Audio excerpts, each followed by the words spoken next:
محترم ناظرین اکرام، السلام علیکم ورحمۃ اللہ وبرکاتہ۔ امید کرتے ہیں آپ سب حضرات خیریت سے ہوں گے۔ اللہ تعالی آپ کو شاد و آباد رکھے، خوش رکھے، سرسبز و شاداب رکھے۔ محترم ناظرین اکرام، آج ہم آپ کی خدمت میں ایک ایسا وظیفہ، ایسا عمل لے کر کے آئے ہیں جو نماز کی شکل میں ہے، جس کے تعلق سے اللہ کے پیارے رسول صلی اللہ تعالی علیہ وسلم نے بہت ساری فضیلت بیان فرمائی ہے، اور اللہ کے پیارے حبیب نے فرمایا کہ جو اس نماز کو زندگی میں ایک مرتبہ بھی اگر پڑھ لے گا، اللہ رب العزت اپنے فضل و کرم سے اس نماز کی برکتوں سے اس کو مالا مال فرمائے گا۔ اور اگر کوئی شخص اس کو روزانہ اپنے ورد میں رکھے اور روزانہ اس کو ایک ایک مرتبہ پڑھتا رہے تو اللہ رب العزت اس کے ہر کام کو آسان فرما دے گا۔ وہ جس کام کی بھی نیت کرے گا، اللہ رب العزت اس مشکل سے مشکل کام کو اس کے لیے آسان سے آسان تر فرما دے گا۔ تو محترم سامعین اکرام، اگر آپ ہمارے چینل پر نئے ہیں تو ہمارے چینل کو سبسکرائب کریں، بیل آئیکن دبائیں تاکہ آنے والے ویڈیو کی نوٹیفیکیشن آپ تک پہنچتی رہے، اور کامنٹ میں یہ ضرور بتائیں کہ آپ کو ہمارا ویڈیو کیسا لگا۔ اگر آپ کے دل میں کوئی سوال ہے تو وہ سوال بھی ہمیں کامنٹ باکس میں پوچھ سکتے ہیں، انشاءاللہ اس کا بھی جواب دیا جائے گا۔ تو محترم ناظرین اکرام، ہم بات کر رہے تھے کہ اللہ کے رسول نے جو نماز ہمیں بتائی ہے وہ نماز کون سی ہے، تو وہ سنیں، وہ نماز صلاۃ التسبیح ہے۔ اس نماز کی بہت ساری فضیلتیں آئی ہیں، اگر ہم اس کی فضیلتوں پر بات کریں تو ویڈیو بہت زیادہ لمبا ہو جائے گا۔ بس یوں سمجھیں کہ نماز کے تعلق سے اللہ کے نبی نے بہت فضیلتیں بتائی ہیں، اور بہت ہی زیادہ مؤثر نماز ہے، یہ اثر کرتی ہے۔ اگر آپ اس کو عمل کے ذریعے پڑھتے ہیں تو انشاءاللہ تعالی آپ کے ہر کام میں یہ اکثیر ثابت ہوگی۔ تو اللہ کے نبی پیارے حبیب صلی اللہ تعالی علیہ وسلم، حضرت عبداللہ ابن عباس رضی اللہ تعالی عنہ سے روایت ہے کہ رسول اللہ صلی اللہ تعالی علیہ وسلم نے ایک دن ارشاد فرمایا اپنے چچا سے، حضرت عباس بن عبد المطلب سے، اے عباس، اے میرے پیارے چچا، کیا میں آپ کی خدمت میں ایک گرا قدر عطیہ اور ایک قیمتی تحفہ پیش کروں؟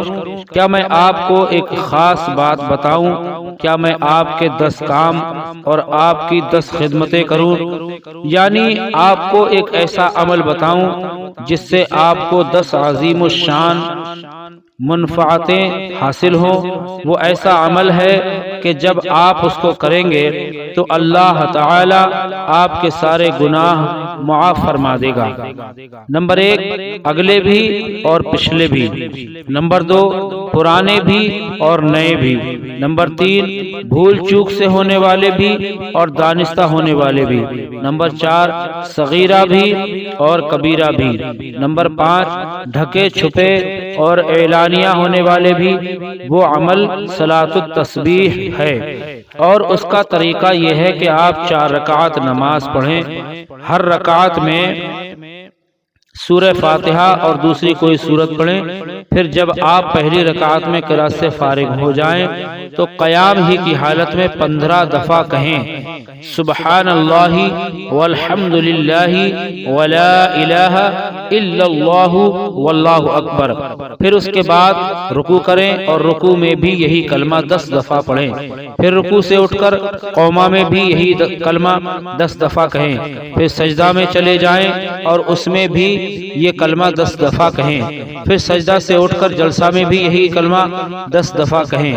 پھر دوسرے سجدے میں بھی یہی کلمہ 10 دفعہ کہیں۔ پھر سجدہ سے اٹھ کر جلسہ میں قیام سے پہلے 10 مرتبہ پڑھیں اور بغیر تکبیر کے قیام کریں۔ 4 رکعتیں اسی طرح پڑھیں اور اس ترتیب سے ہر رکعت میں یہ کلمہ 75 دفعہ کہیں۔ میرے چچا، اگر آپ سے ہو سکے تو روزانہ یہ نماز پڑھیں، اگر روزانہ نہ پڑھ سکیں تو جمعہ کے دن پڑھ لیا کریں، اور اگر آپ یہ بھی نہ کر سکیں تو سال میں 1 دفعہ پڑھ لیا کریں، اور اگر یہ بھی نہ ہو سکے تو کم از کم زندگی میں 1 ہی دفعہ پڑھ لیں۔ سبحان اللہ۔ آپ نے دیکھا اللہ کے پیارے حبیب صلی اللہ تعالی علیہ وسلم نے اس کے تعلق سے کتنی فضیلتیں بتائی ہیں، اور کتنی فضیلت کے ساتھ ساتھ آپ نے فرمایا ہو سکے تو روز پڑھیں، یہ نہ ہو تو جمعہ کے دن 8ویں دن پڑھیں، اور 8ویں دن بھی نہ پڑھ سکے تو زندگی میں ایک مرتبہ ضرور پڑھیں۔ اس کا مطلب ہے کہ اس نماز میں بہت سارے فوائد چھپے ہیں۔ اگر ہم اس نماز کو پڑھیں گے تو انشاءاللہ تعالی اللہ کے پیارے حبیب صلی اللہ تعالی علیہ وسلم نے جو فرمایا ان صورتوں میں، ان فائدوں میں انشاءاللہ تعالی ہم اپنے آپ کو ضرور ملوث پائیں گے۔ اللہ رب العزت سے دعا ہے کہ اللہ ہمیں شاد و آباد رکھے، اور صلاۃ التسبیح نماز پڑھنے کی زیادہ سے زیادہ اللہ ہمت و طاقت عطا فرمائے۔ ملتے ہیں اگلی ویڈیو میں۔ جب